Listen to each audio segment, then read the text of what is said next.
Olá, pessoal! Sejam todos muito bem-vindos a mais um podcast filosófico, atividade que é promovida pela Organização Internacional Nova Acrópole do Brasil. Para a nossa conversa de hoje, recebemos o professor voluntário da Nova Acrópole de Uberaba, Minas Gerais, Bernardo Norá. Seja muito bem-vindo, Bernardo. Olá, Danilo. Olá, pessoal. Obrigado pelo convite. É um grande prazer estar novamente aqui no podcast da Nova Acrópole. Em nossa conversa de hoje, vamos falar sobre a virtude na obra Mênon, escrita pelo filósofo grego Platão. Não vamos esgotar o tema, naturalmente, nossa ideia também não é essa, e muito menos vamos trazer aqui verdades absolutas, mas vamos conversar, refletir e, como sempre ressaltamos, o intuito principal é que a gente consiga extrair algo de útil, prático e, portanto, vivencial, de alguma forma, para cada um de nós. Nós já falamos de Platão em outros podcasts, mas é importante que você fale brevemente, Bernardo, sobre a sua biografia e, na sequência, fale para nós também sobre o tema da virtude na filosofia de Platão e, consequentemente, de maneira específica, como ele aborda o tema em sua obra Mênon. Então, como a gente já ouviu falar um pouco de Platão, não é verdade, Danilo? Foi um grande filósofo ateniense, realmente um dos maiores, se não o maior filósofo da Grécia Antiga, e que realmente trouxe um impacto muito profundo na história da filosofia do mundo como um todo, principalmente no Ocidente. Platão, então, é um dos filósofos que estão no nosso programa de estudos da filosofia em Nova Acrópole.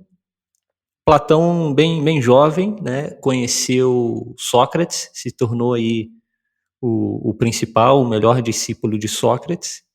E Platão, ao ter entrado em contato com Sócrates, realmente isso mudou todo o rumo de sua vida. O impacto foi tão grande que a gente sabe, então, que Platão dedicou todas as suas obras, sob a forma de diálogos, como uma grande homenagem ao seu maior mestre, que foi o Sócrates. De tal maneira que praticamente todas as obras de Platão, praticamente todos os diálogos de Platão, a gente vai ter esse personagem na sua obra chamado Sócrates, que vai estar esse personagem que vai estar então sendo o portador das ideias, dos ensinamentos de Platão. Então, o personagem Sócrates nas obras de Platão não só traz os ensinamentos que Sócrates teria ensinado na Grécia Antiga, mas também traz toda uma série de ensinamentos e de outras ideias que Platão está colocando à frente. Então, também a gente sabe que Platão fundou a sua escola, a sua famosa escola nos Jardins de Academos, chamada Academia. Foi uma escola muito forte, muito promissora e que durou aí cerca de 900 anos. Então, realmente é um impacto muito grande e fez com que Atenas, durante todo esse período aí no mundo clássico, no mundo antigo, até o início da Idade Média, Atenas foi essa grande referência aí na temática da filosofia e, com certeza, aí o papel de Platão para isso foi fundamental. Então, ou seja, Atenas era a capital da filosofia assim, do mundo antigo. E o que a gente pode aí ressaltar de Sócrates? Realmente é esse tema da virtude. Ou seja, o que Platão vai nos ensinar é que o Sócrates é o homem sábio, ou que na sua época, segundo o oráculo de Delfos, teria sido considerado o homem mais sábio da Grécia. E ele era sábio não por ser muito letrado, não por ser um excelentíssimo retórico ou outras qualidades, habilidades que se valorizavam na época. Porém, ele era o mais sábio justamente por ser esse ser virtuoso, ou seja, realmente um filósofo que vivia de acordo a valores fundamentais para o ser humano, valores profundos da alma humana, que na filosofia grega vai aparecer com essa nomenclatura de virtude. Bom, na obra Mênon, o Platão vai falar de muitas outras ideias, por exemplo, da natureza do conhecimento, vai falar da alma e especialmente da virtude, aonde ele aborda de uma maneira muito profunda o tema. E isso é importante, não é, Bernardo? Porque o Sócrates, como mestre de Platão, ele vai ensinar na prática para o seu discípulo o que é a virtude. E tanto é que o próprio Sócrates é uma das grandes bases da filosofia estoica romana, que ensina justamente a virtude de uma maneira prática, ou seja, o pensamento, o sentimento e a ação em concordância, em coerência. E o Sócrates, ele é um referencial não só para o seu discípulo Platão, mas para a filosofia romana, que também vai abordar esse tema da virtude como um elemento prático de ação e de conduta moral nas pequenas e nas grandes ações. E nós hoje confundimos muito o vício com a virtude. Eu gostaria que você trouxesse exemplos práticos nesse sentido, para que a gente compreenda melhor do que se está falando efetivamente na obra. Poxa, Danilo, esse tema é realmente muito, muito interessante na obra de Platão, claro, na tradição socrática, platônica e até mesmo em Aristóteles. Então, em Platão, esse é um tema muito frequente, tá? Mas a gente pode destacar aí, claro, o Mênon que vamos falar hoje e uma obra de maior volume, né? Que foi a República de Platão. Então a gente já sabe que a República de Platão é uma das últimas obras que Platão teria escrito, uma obra de maior maturidade. Já o diálogo Mênon é mais um diálogo chamado Diálogos Menores, de uma etapa anterior da sua vida, enfim. Na República de Platão, ele diz das virtudes fundamentais que devem existir na cidade para ela estar harmonizada e também no indivíduo. Então, essas 4 virtudes, por exemplo, como você citou Roma, foram muito faladas também pelos grandes filósofos romanos, pelos filósofos do estoicismo, pelos estoicos que estiveram em Roma também. E Platão fala, então, da virtude da coragem, temperança, da prudência e da justiça. Então, Platão assinala, na sua obra A República, essas 4 virtudes fundamentais que devem existir para o indivíduo realmente se tornar mais sábio, mais harmônico, e para que a cidade realmente se torne mais sábia e mais harmônica. Então, a temperança é uma virtude que ele relaciona mais com o domínio dos apetites do corpo, dos desejos do corpo. A coragem, ou também às vezes traduzido como fortaleza, é uma virtude que ele relaciona com esse domínio dos nossos processos emocionais, afetivos, coléricos e irascíveis. A prudência, que aqui é entendido como um conhecimento mais profundo, como a sabedoria, então que ele relaciona então com essa harmonia mental, com a inteligência, com a razão, e a virtude da justiça, que é essa virtude que vai fazer então esse equilíbrio, né, dessas 3 virtudes, ou vai ser essa coroa desses 4 pilares aí que Platão coloca. Então isso a gente encontra muito bem detalhado, muito bem desenvolvido na República de Platão. Por outro lado, agora nesse diálogo, o Mênon é um diálogo focado na discussão do tema da virtude. Então a República de Platão é um diálogo muito extenso, onde Platão vai tratando de todo o tema assim, da justiça, da educação, da arte, da construção da cidade, enfim. São temas bem extensos.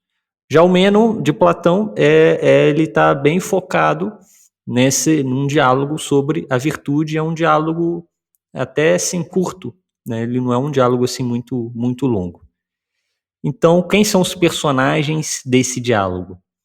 Temos Sócrates, como sempre, o Sócrates aí é sempre protagonista desses diálogos, desse exercício dialético em busca da verdade, e que vai estar então assim nos transmitindo assim todo o pensamento platônico. Enfim, temos Sócrates, temos o Mênon, que vai ser o principal interlocutor nesse diálogo aí junto com Sócrates, e Vai aparecer também um personagem anônimo chamado Escravo, um jovem escravo, que ele vai aparecer apenas aí num momento.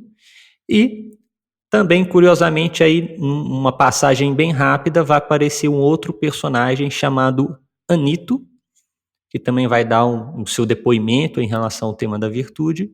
E, curiosamente, esse Anito foi um dos 3 acusadores de Sócrates no processo que depois ele sofre, o que levou ele à condenação à morte, como a gente sabe da história dele.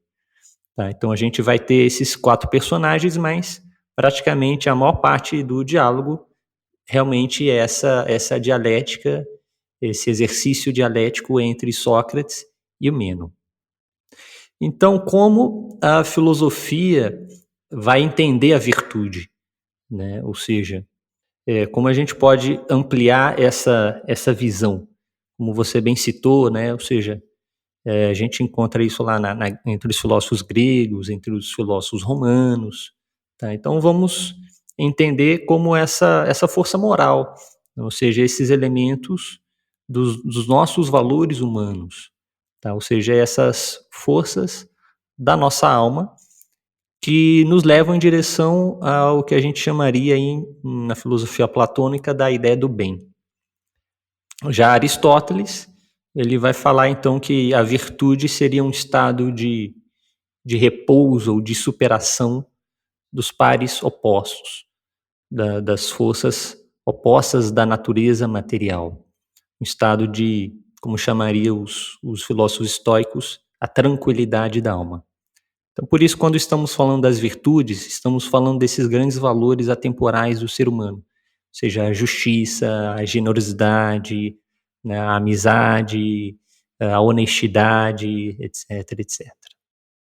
Agora, em relação à virtude, Bernardo, a gente pode dizer que para cada ser humano a virtude é uma coisa, ou a gente pode dizer que a virtude é uma coisa para toda a humanidade? Exemplo, eu posso imaginar que para mim, chegar atrasado no trabalho, uma vez que todo mundo ou a maioria das pessoas com as quais eu trabalho se atrasem, para mim isso pode ser uma virtude. Por quê? Eu tenho um comportamento que ratifica, que endossa aquele meu erro, eu imagino que o atraso é correto, é cortês. Um outro exemplo prático, né? As pessoas hoje chamam de autenticidade, de ter personalidade forte, a pessoa que fala tudo o que pensa, de maneira descortês, de maneira vulgar, de maneira deselegante, de maneira a desrespeitar o outro, imaginando que aquilo é correto e que aquilo é uma virtude, ou seja, colocando até como virtude de autenticidade, de uma personalidade forte, endossando um comportamento que não é bom, uma vez que a gente não gostaria de ser tratado assim pelos outros.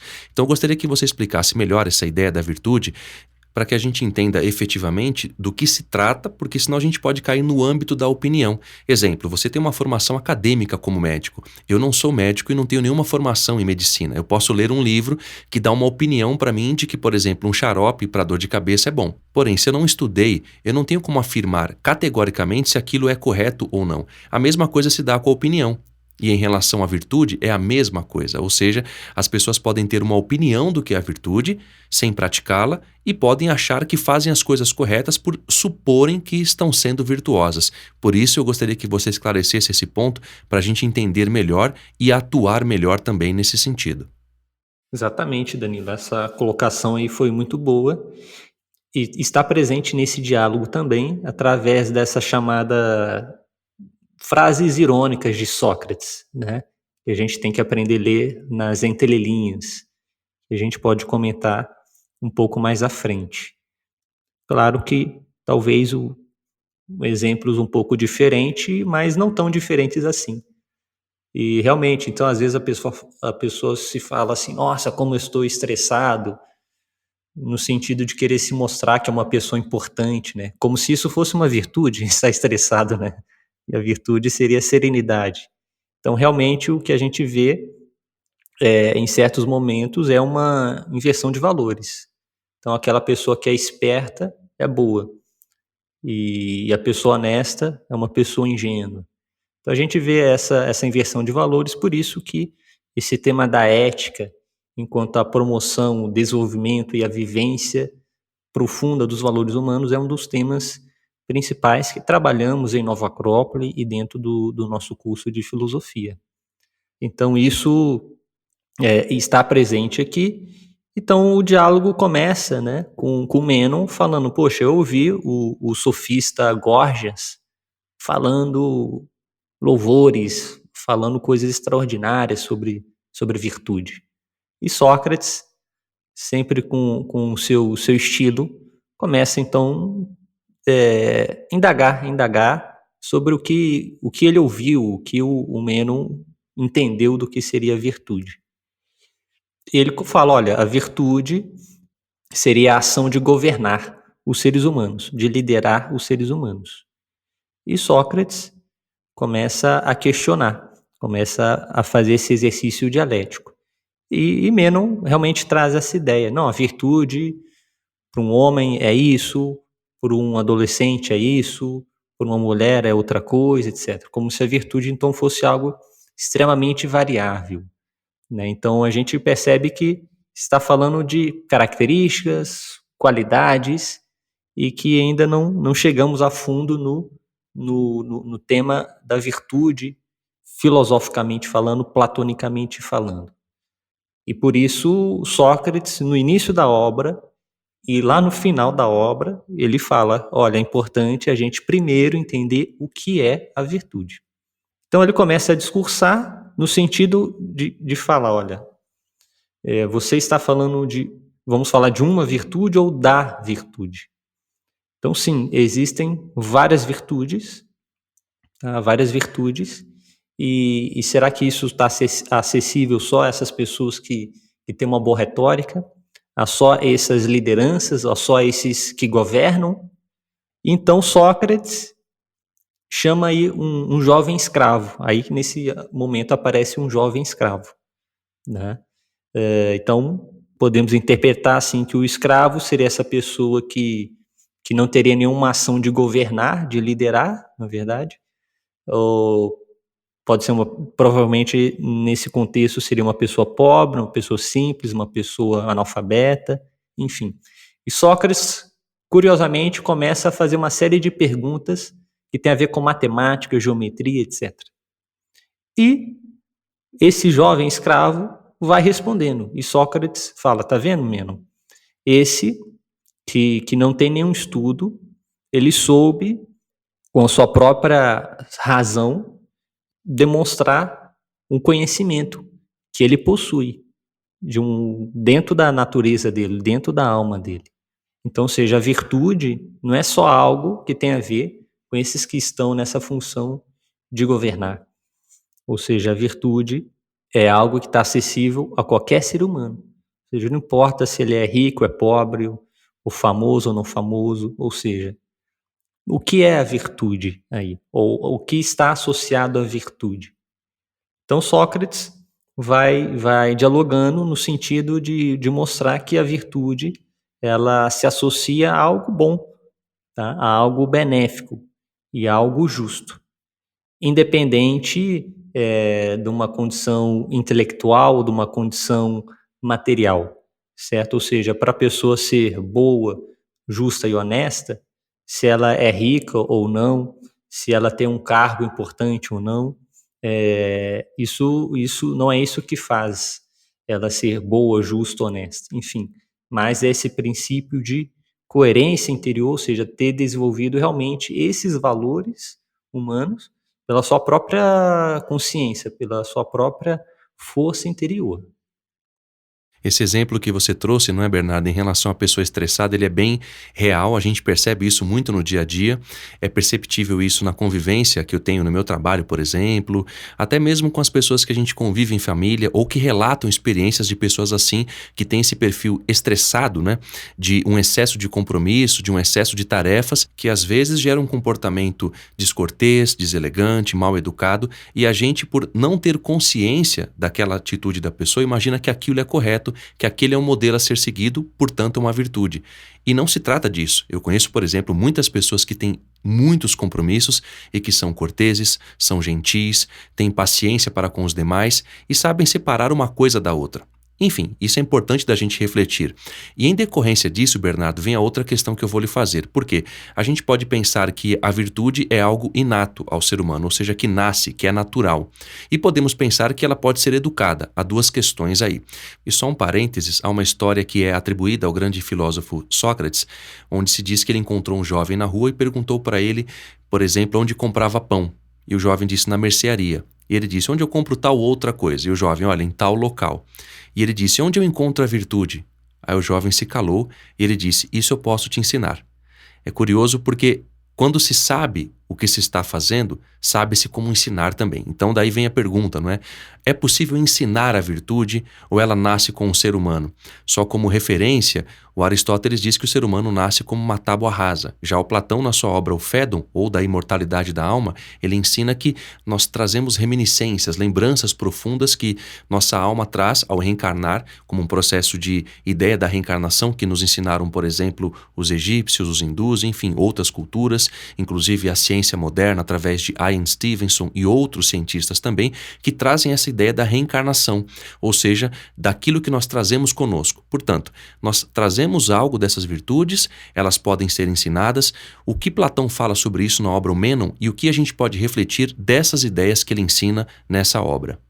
Essa pergunta aí é muito, muito boa, né, Danilo? E, bom, primeiro eu vou trazer a ótica do Mênon, né, que ela é muito específica, assim, tem que ser interpretada também. Porque geralmente na filosofia, aqui em Nova Acrópole, né, nas nossas aulas, nos nossos cursos, palestras, a gente sempre está falando dessa importância de dialogar sobre as virtudes, né, ou seja, da gente desenvolver, transmitir, ensinar, etc, etc. Então vamos tentar entender isso, como que isso vai aparecer aí, porque isso não está assim declarado, né, de forma direta, ou seja, tem que entender o contexto todo que está unindo. Então, ou seja, é muito amplo, né, a gente vai tentar dar uma resumida aqui. Então, realmente, o Sócrates, né, vai utilizando vários exemplos e vai perguntando, olha, Menon, a virtude, ela é por natureza? Ou seja, o que está sendo falado aí? Ele começa a citar pessoas públicas importantes da época, até mesmo políticos importantes, famosos da época. E é natureza no seguinte, olha, fulano de tal é filho de Beltrano de tal, só por isso ele é virtuoso? Tá? Então Sócrates responde, não. Ou seja, eles concluem, né? Resumindo um pouco. Então, não, a virtude não é por natureza, nesse sentido de olha o filho de fulano de tal, né? Olha o sobrinho de Beltrano de tal. Porém, ele está citando, são um grupo de pessoas específicas, entende? São figuras públicas importantes, normalmente são políticos, ou sofistas também da época. E fala, olha, simplesmente por ser filho de alguém famoso, vamos dizer assim, simplesmente por você ser filho de uma pessoa com um poder público político, isso não te torna virtuoso. Então, é nesse contexto que ele vai falar que não é por natureza. Em relação à virtude, pode ser ensinada? Eles vão concluir, não pode ser ensinada. Tá? O que ele está querendo mostrar com isso? Ou seja, que se você fala para uma pessoa, olha, a generosidade é isso, você traz, por exemplo, um conceito de generosidade para a pessoa. Pelo simples fato de você ter enunciado um conceito, a pessoa vai se tornar generosa? Entende? Não necessariamente.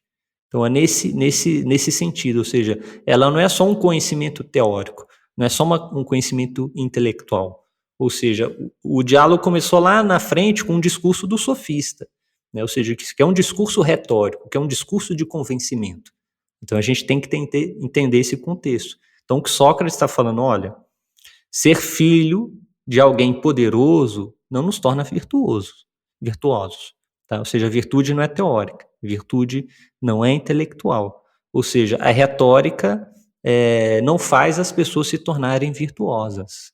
Tá? Então, nesse sentido, ele vai falar que não é por natureza e nem pode ser ensinado. E aí, de repente, ele entra num tema assim, bem profundo, né? Ele fala brevemente, mas entra de uma forma bem direta, onde ele fala, olha, a virtude ela está relacionada às experiências, a um conhecimento que a alma adquiriu antes de encarnar. Então, o exemplo do jovem escravo que ele tinha chamado antes.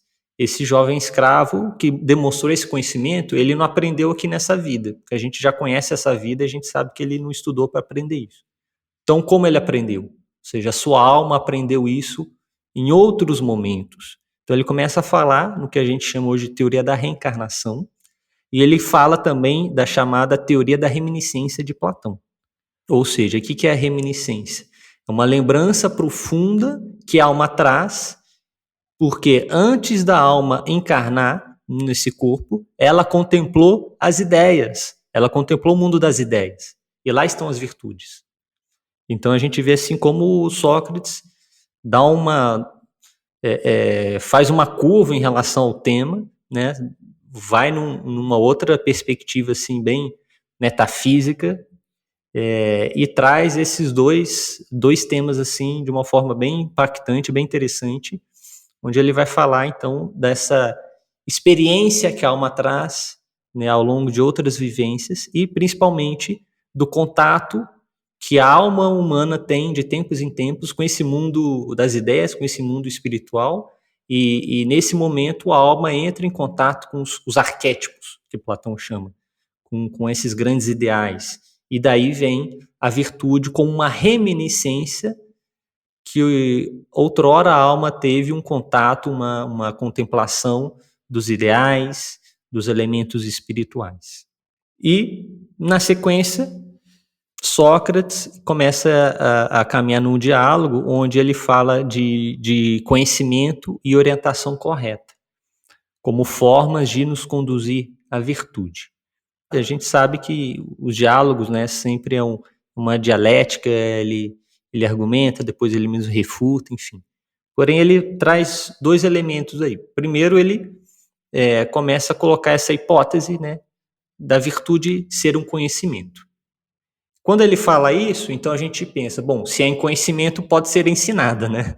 Mas antes ele falou que não pode ser ensinada. Então isso é muito interessante, ou seja, o diálogo você não pode tomar o pé da letra.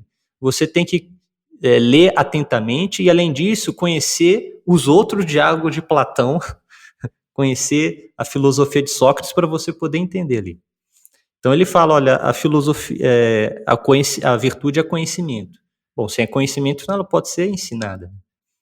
E ele fala, olha, não só o conhecimento pode nos conduzir às ações virtuosas, mas também a correta opinião. E isso é interessante, porque para chegar no conhecimento demora um tempo. Porém, a filosofia já de cara nos ensina algo muito fácil, muito mais acessível, né? Que é essa correta opinião, o que ela chama essa orientação correta, que também pode nos levar para a virtude. Enfim, lá no diálogo está bem detalhado isso, não dá para a gente, né, como você diz, esgotar o tema, mas também é uma reflexão que ele faz muito, muito interessante. E é justamente bastante importante, não é, Bernardo, que a gente reflita sobre Platão no sentido de entender que se trata certamente de um dos maiores filósofos de toda a história da humanidade, de um dos maiores exemplos da história da humanidade. Exemplo no sentido de virtude, de moral, de uma coerência, de um alcance de pensamento que até hoje muitos de nós, seres humanos, sequer roçamos aquilo que ele nos ensina. Por exemplo, se a gente vai ler a República de Platão, é um livro riquíssimo, extremamente complexo, profundo e de uma sabedoria atemporal, que nós precisaríamos, além de estudá-lo, conviver com pessoas que estudem essa obra, que vivam, que a interpretem também, porque não se trata só de ler a obra, mas há que fazer uma leitura, um aprofundamento, uma reflexão em relação àquilo. E essa ideia do Platão como mestre traz essa reflexão que eu vou trazer para você falar sobre ela, porque não dá para perguntar isso imaginando que não há uma resposta, porque o Platão, sendo um mestre, ele é também um mestre da virtude, porque ele foi um discípulo de Sócrates, e Sócrates, cabe lembrar, como eu já havia dito, além de outras filosofias filosofias que foram base para a escola estoica, o Platão foi o principal exemplo, porque ele foi um mestre que viveu a sua virtude até o fim da sua vida. Ele poderia ter fugido, mas ele optou por tomar a cicuta, mesmo sendo acusado injustamente, o que foi provado de maneira efetiva. E por isso eu gostaria que você falasse então desses mestres da virtude, porque havendo mestres, há discípulos também, há com quem aprender, há o que ensinar, e isso é muito importante de maneira prática para as nossas vidas. Muito bem. Então, realmente, quando ele começa essa reflexão sobre a virtude é um conhecimento, etc., pode ser ensinado ou não, e aí vem isso. Existem mestres da virtude? Aí o Sócrates vai falar. O Sócrates é muito irônico, né? Vai falar: não, não existem, né? Nunca vi, nunca vi. Por quê? Quem ali está sendo mostrado como mestres da virtude? Os sofistas, essas figuras públicas da época. Então, Sócrates está falando, eles não são mestres da virtude. Ou seja, porque isso que eles têm ainda não é a virtude, porque a gente ainda não investigou o que é a virtude. Compreende? Então, por isso que ele vai falar assim, que não, nunca vi um mestre da virtude. Tá? Ou seja, ele vai falar, esses que você chama de mestres da virtude, são sofistas, esses figurões públicos aí famosos, eles podem ensinar algumas habilidades. E ele vai mais a fundo, né, nesse sarcasmo socrático e fala, pelo contrário, eles corrompem o ser humano. Então, os sofistas vão ensinar as habilidades. Porém, os que vão ensinar as virtudes são os filósofos. E Sócrates deixa entender que ele, ou Platão, ao escrever o diálogo, coloca uma frase aí na boca de Sócrates, onde deixa entender que ele, como filósofo, é um modelo de mestre da virtude. Então, sim, existem mestres da virtude. Porém, é o que a gente falava antes. Isso de aparência da virtude ou um valor invertido sendo considerado virtude, não, nisso aí não existe. Porém, os mestres da virtude, ou seja, só o que estão falando, sim, são esses que estão realmente vivendo de uma forma coerente. São realmente esses que estão conseguindo ter um pensamento, um sentimento e uma ação coerente com a sabedoria. Por consequência, tem uma forma de pensar, sentir e agir em concordância com o bem e com a justiça. Tá? Então, sim, existem mestres da virtude, mas antes de ser mestre da virtude tem que ser virtuoso. É o que Sócrates está falando. Esse pessoal não é o virtuoso. Não é o que filosoficamente a gente entende como virtude.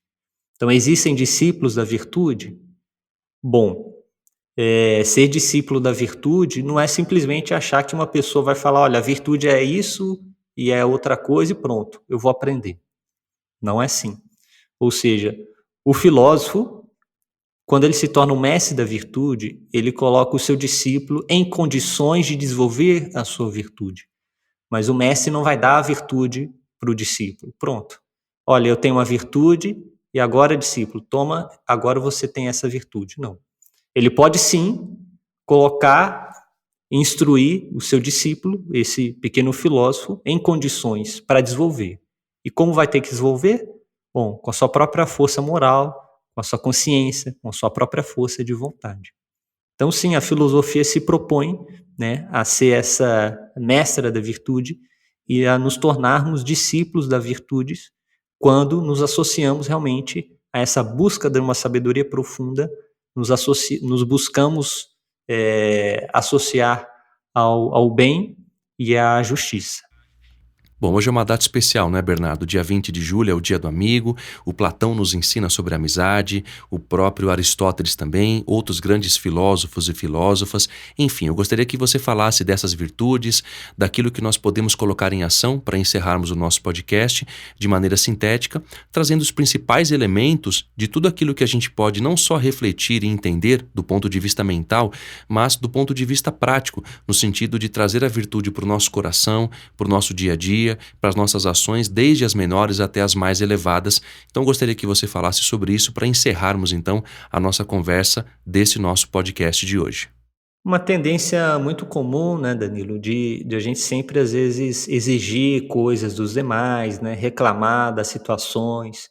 Ah, essa pessoa é injusta, ah, essa pessoa é desonesta, essa pessoa aí agiu de má fé, etc, etc. Porém, antes de apontar, né, realmente temos que dar o exemplo. E talvez a gente poderia responder as perguntas anteriores aí, né, ou seja, dar o exemplo é uma boa forma de ensinar a virtude, não é verdade? Então, realmente, temos que nos voltar para essa nossa formação. Ou seja, não dá para exigir um mundo bom, um mundo justo, se a gente realmente não está em posse desses valores.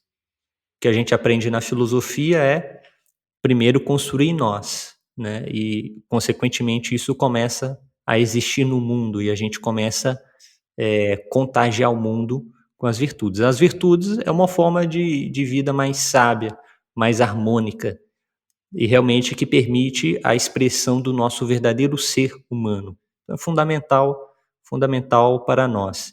E na filosofia em Nova Acrópole, isso é um tema muito importante para a gente. Estamos aqui porque temos aprendido realmente a desenvolver a virtude de forma prática que nos permite nos tornar seres humanos melhores, realmente capazes de construir no nosso entorno um mundo melhor, um mundo mais justo, um mundo mais digno. E aí eu trago aqui a frase de Sócrates, uma das frases de Sócrates nesse diálogo do Mênon. A virtude é tudo aquilo que estiver acompanhado de justiça. Toda ação que se executa acompanhada da justiça é virtude. Então acho que a gente pode encerrar com essa inspiração de todas as virtudes que a gente poderia falar, essa aqui que é ressaltada num determinado momento nesse diálogo, que é a virtude da justiça, e que através dessa construção, né, de uma forma de pensar, sentir e agir mais harmônica, mais justa, podemos ser modelo e falar para as pessoas, sim, isso existe, isso é possível. Dessa maneira encerramos então o nosso podcast. Agradeço novamente a presença do professor Bernardo Norá e, claro, desejo que seja sempre muito bem-vindo. Muito obrigado, Danilo, e até a próxima. Até a próxima, Bernardo. E para quem quiser nos contatar em relação ao nosso podcast, pode fazê-lo através do site nova-acropole.org.br/podcast. E para quem quiser saber mais sobre o curso de Filosofia para Viver, pode fazê-lo através também do nosso site nova-acropole.org.br. Até a próxima!